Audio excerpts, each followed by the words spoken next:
2029ला खानापूर मतदारसंघाचा आमदार हा भाजपाचाच असेल। ग्रामीण भागात कार्यकर्त्यांची मजबूत फळी तयार होत आहे। खानापूर तालुक्यात चांगले वातावरण आहे, हे जिल्हा परिषद निवडणुकीत दिसून आले। सत्ता असो वा नसो, आम्ही जमिनीवरचे कार्यकर्ते आहोत। विटा नगरपालिकेवर आपली सत्ता असो वा नसो, देवाभाऊंमुळे राज्यात आपलं सरकार आहे, त्यामुळे विकास कामांसाठी निधीची कोणतीही अडचण येणार नाही। प्रत्येक कार्यकर्त्याला ताकद दिली जाईल, असे प्रतिपादन माजी समाज कल्याण सभापती ब्रह्मानंद पडळकर यांनी केले। सतीश सकट यांनी ब्रह्मानंद पडळकर यांच्या उपस्थितीत भारतीय जनता पार्टीमध्ये जाहीर पक्षप्रवेश केलाय। ब्रह्मानंद पडळकर म्हणालेत की 2006 पासून विटा शहराबरोबर आमची जुनी नाळ आहे। कार्यकर्त्यांच्या अडीअडचणींच्या काळात त्यांच्या पाठीशी खंबीरपणे उभा राहण्याची आम्हा पडळकर बंधूंची भूमिका आहे, त्यामुळेच आम्हा पडळकर बंधूंच्या पाठीमागे बहुजन समाजाबरोबर मराठा समाजाची मोठी ताकद आहे। तालुक्यात आमची ताकद वाढतीये। राजकारणात आम्हाला त्रास झाला, पण आम्ही संघर्ष करत राहिलो। आम्ही रडत बसलो नाही। सदाभाऊ पाटील आणि आमच्यात कोणतीही गटबाजी नाही। आम्ही भाजप म्हणून एकच आहोत। राजकारणात आम्हाला भरपूर त्रास झाला, पण आम्ही रडत बसलो नाही। आमच्याकडे त्रास सहन करण्याची शक्ती आहे। वरिष्ठांकडे जायचं आणि पाय धरून साहेब बघा असलं आम्ही कधीच केलं नाही, अशा शब्दात माजी सभापती ब्रह्मानंद पडळकर यांनी आमदार सुहास बाबर यांच्यावर नाव न घेता हल्लाबोल केलाय। वेदांत बनगर खून प्रकरणातील गुन्हा घडल्यापासून पसार झालेला सराईत निलेश गडदे याचा साथीदार किरण शंकर लोखंडे याच्या मुसक्या आवळण्यात पोलिसांना यश आले। वेदांत खून प्रकरणातील अटकेंची संख्या आता 5 वर गेली आहे। निलेश गडदे बंडगर याच्या घरासमोर आला तेव्हा त्यांच्या सोबत किरण लोखंडे असल्याचं तपासात पुढे आले। लोखंडे हा पोलिसांना चकवा देत होता। तो आज कवटेमंका ते सांगोला जाणाऱ्या मार्गावर आल्याची माहिती मिळताच पोलिसांनी त्या ठिकाणी छापा टाकून त्याला अटक केली। पोलिसांनी यापूर्वी मुख्य सूत्रधार निलेश विठोबा गडदे, मोहम्मद नदाफ, अतुल दादा सो उर्फ पोपट वायदंडे, संदेश उर्फ सँडी रामचंद्र घागरे यांना अटक केली आहे, तर एका अल्पवयीन मुलाला ताब्यात घेऊन सुधारगृहात रवानगी करण्यात आली आहे। मिरज तालुक्यातील रेल्वेच्या माल धक्क्याच्या कामावरून खरात आणि गडदे गटात वाद होता। हे काम लक्ष्मण खरात यांच्याकडे आहे। खरात यांनी हे काम सोडावं म्हणून संशयित निलेश गडदे दबाव आणत होता। 10 जून रोजी रात्री 7ला गडदे 2 साथीदारांसह खरात यांच्या घरात गेला। तेथे खरात नसल्यामुळे त्यांच्या पत्नीला धमकावून खंडणीही मागितली। खरात यांच्या घरात घुसून धमकावल्याची माहिती मिळताच हमाल पंचायतीचे नेते बाळासाहेब बंडगर जत येथे गेले। गडदे विरुद्ध गुन्हा दाखल करण्यासाठी हमाल जमताच 2 गट समोरासमोर आल्याने तणाव निर्माण झाला। संतप्त हमालांनी गडदे समर्थकांच्या 4 चाकीवर दगडफेक केली। त्याच रागातून गडदे याने बाळासाहेब बंडगर यांना मारण्यासाठी सांगली गाठली। त्यावेळी अंगणात मोबाईल पाहत बसलेला बंडगर यांचा नातू वेदांतवर त्याने गोळी झाडली, त्यात त्याचा मृत्यू झाला। यानंतर जिल्ह्यात संताप व्यक्त होतोय। त्यानंतर पोलिसांनी अतुल वायदंडे याला अटक केली। त्यानंतर गडदेसह साथीदारांच्या मुसक्या आवळल्या। यावेळी मोहम्मद नदाफ याचं नाव पुढे आलं। त्याने गडदे याला या गुन्ह्यात प्रोत्साहन दिल्याचं समोर आलं। गुन्हा घडल्यापासून संशयित किरण लोखंडे हा पसार झाला होता, त्याचा शोध पोलीस घेत होते। किरण हा कवटेमंका ते सांगोला जाणाऱ्या मार्गावर आला असल्याची माहिती स्थानिक गुन्हे अन्वेषणच्या पथकाला मिळाली। त्यानुसार पोलिसांनी सापळा रचून त्याला ताब्यात घेतलं। या गुन्ह्यात एकूण 9 संशयित पोलिसांनी निष्पन्न केले होते, त्यातील 5 जणांना अटक केली आहे, तर 1 अल्पवयीन आहे। जिल्ह्यात गेल्या 2 दिवसांपासून हलक्या स्वरूपाचा पाऊस होत असल्याने उकाड्यापासून काहीसा दिलासा मिळालाय। बुधवारी सकाळपासून रिमझिम पाऊस झाला, मात्र या पावसामुळे खरीप पेरणीसाठी आवश्यक ओलावा निर्माण झाला नसून केवळ तापमानात घट झाली आहे। मान्सून सक्रिय झाल्याने खरीपाच्या पेरणीसाठी पोषक वातावरण निर्माण झाले, त्यामुळे शेतकऱ्यांमध्ये समाधानाचं वातावरण आहे। दरम्यान जिल्ह्यात 24 तासात 6.1 मिलीमीटर पावसाची नोंद झाली आहे। अल निनोच्या प्रभावामुळे यंदा मान्सूनची गती मंदावली असून पावसात मोठा खंड पडलाय, त्यामुळे शेतकरी वर्ग चिंतेत आहे। मात्र येत्या 2 दिवसात वाऱ्याचा वेग कमी होणार असल्याने वातावरण स्थिर राहील आणि स्थानिक पातळीवर ढगांची निर्मिती होण्यास मदत होईल। त्यातून काही भागात हलका पाऊस पडण्याची शक्यता आहे। हवामान अभ्यासकांच्या मते 27 ते 30 जून दरम्यान सांगली जिल्ह्यामध्ये पावसासाठी अनुकूल परिस्थिती निर्माण होणार आहे, त्यामुळे शेतकऱ्यांच्या आशा पुन्हा पल्लवित झाल्यात। राज्यात जिल्ह्यात आज सकाळी 8 वाजता संपलेल्या 24 तासात सरासरी 6.1 मिलीमीटर पावसाची नोंद झाली आहे। शिराळा तालुक्यात सर्वाधिक 29.1 मिलीमीटर पाऊस झालाय। सांगली शहरासह सांगलीवाडी, कवठे एकंद आणि परिसरातही हलक्या ते मध्यम स्वरूपाच्या सरी बरसल्या। मात्र खरीप हंगामाला गती मिळण्यासाठी अजूनही दमदार पावसाची आवश्यकता असल्याचं चित्र आहे. दरम्यान 25 ते 26 जून रोजी स्थानिक वातावरणाच्या निर्मितीतून तुरळक पावसाची शक्यता असून 27 जूनपासून पावसासाठी अधिक पोषक वातावरण तयार होणार असल्याचा अंदाज हवामान अभ्यासकांनी व्यक्त केला आहे. महापालिकेत एप्रिल महिन्यात निवडी करण्यात आलेल्या 8 स्वीकृत नगरसेवकांच्या निवडी बेकायदेशीर झाल्या आहेत. अनेकांची कागदपत्रे अपुरी असताना आयुक्तांकडून त्यांचे अर्ज पात्र केलेत. अटी देखील भंग झाल्या. त्यामुळे या निवडी रद्द करण्याबाबत मुंबई उच्च न्यायालयात दावा करण्यात येणार आहे. त्याची दावापूर्ण नोटीस राज्य सरकार महापालिका आयुक्तांना कायदेशीर बजावली असल्याची माहिती सामाजिक कार्यकर्ते V the Barve, Satish Sakhalkar, advocate Omkar Wangikar यांनी दिली आहे. महापालिकेत स्वीकृत नगरसेवकांच्या निवडी करताना वैद्यकीय, शिक्षण, लेखाशास्त्र, अभियांत्रिकी, विधी आणि स्वयंसेवी संस्था क्षेत्रातील तज्ज्ञ असणं आवश्यक आहे. विविध क्षेत्रातील पात्र उमेदवारांचे अर्ज उपलब्ध असतानाही महापालिकेने 8 पैकी 7 जणांची नियुक्ती केवळ स्वयंसेवी संस्था, NGO पदाधिकारी अंतर्गत केली आहे. विधी, अभियांत्रिकी तसेच शिक्षण क्षेत्रातील उमेदवारांना डावलला आहे. स्वीकृत नगरसेवक म्हणून नियुक्त झालेले डॉक्टर पंकज म्हेत्रे यांनी कायदेशीररित्या मान्यताप्राप्त वैद्यकीय व्यवसायाचा पुरावा जोडलेला नाही. विश्वजित पाटील महापालिका प्रशासनाचे विशेष ज्ञान किंवा अनुभव असल्याचे सिद्ध करणारे कोणतेही दस्तऐवज सादर केलेले नाहीत.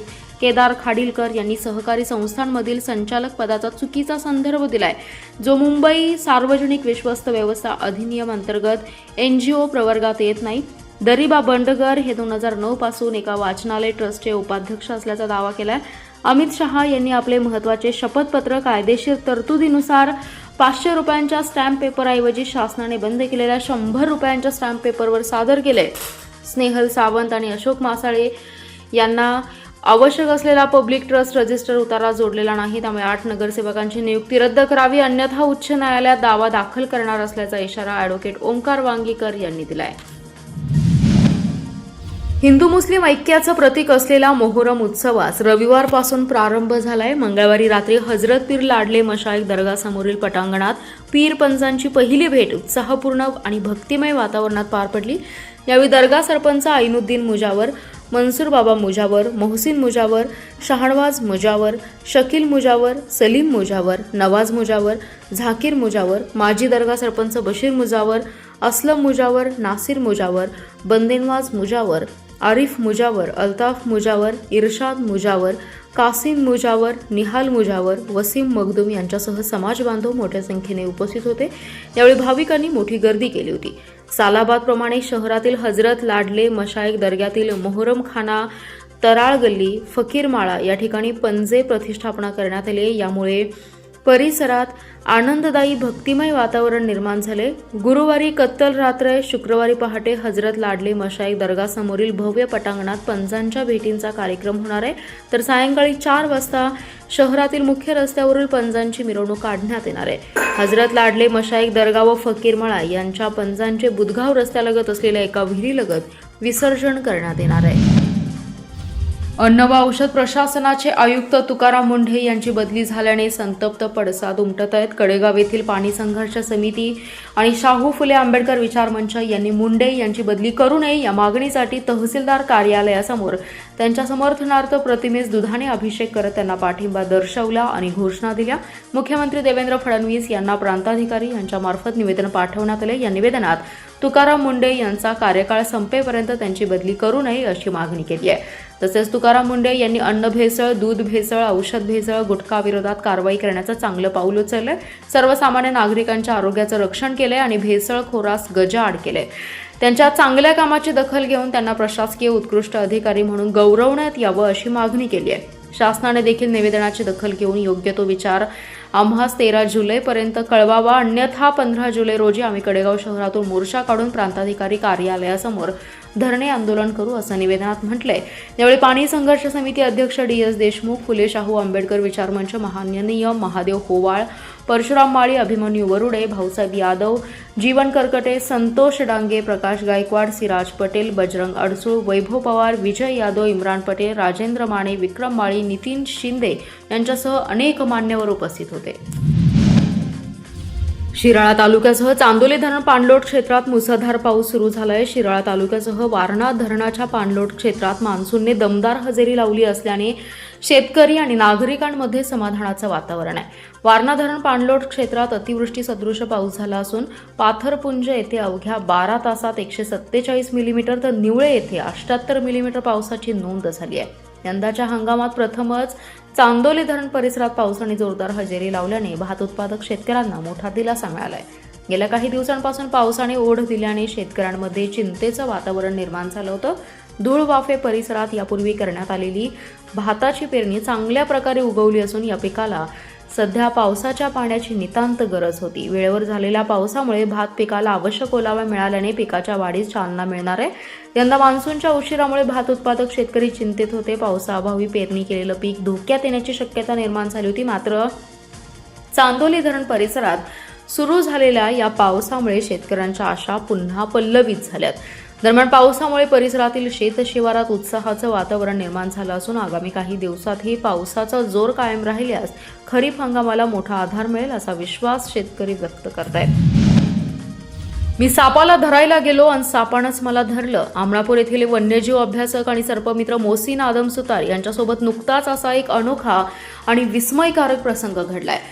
लोकवस्तीत आढळलेल्या एका मोठ्या धामण जातीच्या सापाला सुरक्षितपणे त्याच्या नैसर्गिक अधिवासात सोडत असताना या सर्पाने मोहसिन यांच्या दोन्ही हातांना स्वतःच्या शरीराचा असा काही वेढा घातला की जणू काही सर्पमित्राच्या हाताला सापाची हातकडीच पडली.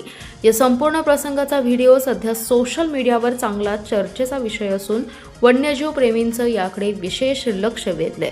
नेहमीप्रमाणे लोकवस्तीतून पकडलेल्या या बिनविषारी आणि शेतकऱ्यांचा मित्र असलेल्या धामण सापाला मोहसिन सुतार हे सुरक्षित ठिकाणी मुक्त करण्यासाठी घेऊन गेले होते. मात्र तिथे पोहोचताच सापाने अनपेक्षितपणे मोहसिन यांच्या दोन्ही हातांभोवती स्वतःचं शरीर घट्ट गुंडाळण्यास सुरुवात केली. सापाने लावलेला हा विळखा इतका मजबूत होता की मोहसिन यांना स्वतःचे दोन्ही हात एकमेकांपासून वेगळे करणं पूर्णपणे अशक्य झालं. या अनोख्या अनुभवाबद्दल स्वतः मोहसिन सांगतात की माणसाने दोरीला जो चावरफास म्हणजेच घट्ट गाठ मारण्याची पद्धत शोधली आहे ती बहुधा अशा सापांच्या विळख्यावरून शिकली असावी. सापाच्या या अवळीमुळे त्यांच्या हातांच्या नसा देखील स्पष्टपणे फुगल्या होत्या आणि त्यांनी पूर्ण ताकद लावूनही त्यांना स्वतःची सुटका करून घेता येत नव्हती. अशा परिस्थितीत कोणताही चुकीचा पवित्रा न घेता किंवा सापाला कोणतीही इजा न पोहोचवता मोहसिन यांनी कमालीचा संयम पाळला. सापाची ही घट्ट पकड सोडवण्यासाठी त्यांनी शेवटी निसर्गाच्याच नियमाचा आधार घेतला. त्यांनी आपले दोन्ही हात जमिनीच्या आणि तिथल्या झाडीझुडपांच्या जवळ नेले.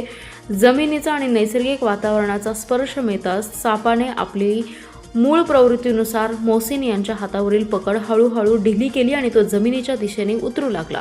सापाने स्वतःहून विळखा सोडवताच मोहसिन यांनी अत्यंत शांतपणे स्वतःची सुटका करून घेतली आणि त्या धावणीला सुखरूपपणे जंगलात सोडून दिलं. जत तालुक्याच्या विकासासाठी मोठ्या प्रमाणात निधी मंजूर झाला असून जत, वळसंग, कोळगिरी, उटकी, उमदी या महत्त्वाच्या रस्त्यांसाठी तब्बल 502 कोटी रुपयांचा निधी मंजूर करण्यात आलाय.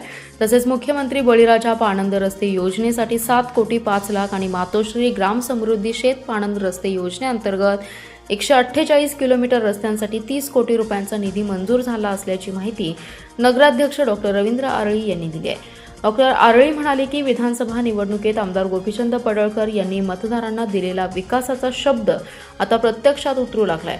अनेक वर्षांपासून प्रलंबित असलेल्या जत, वळसंग, कोळगिरी, उटगी, उमदी रस्त्याच्या कामासाठी त्यांनी सातत्याने पाठपुरावा करून मंजुरी मिळवली आहे. या रस्त्यामुळे नागरिकांचा प्रवास अधिक सुरक्षित, वेगवान आणि सुलभ होणार असून अपघातांचं प्रमाणही कमी होण्यास मदत होणार आहे.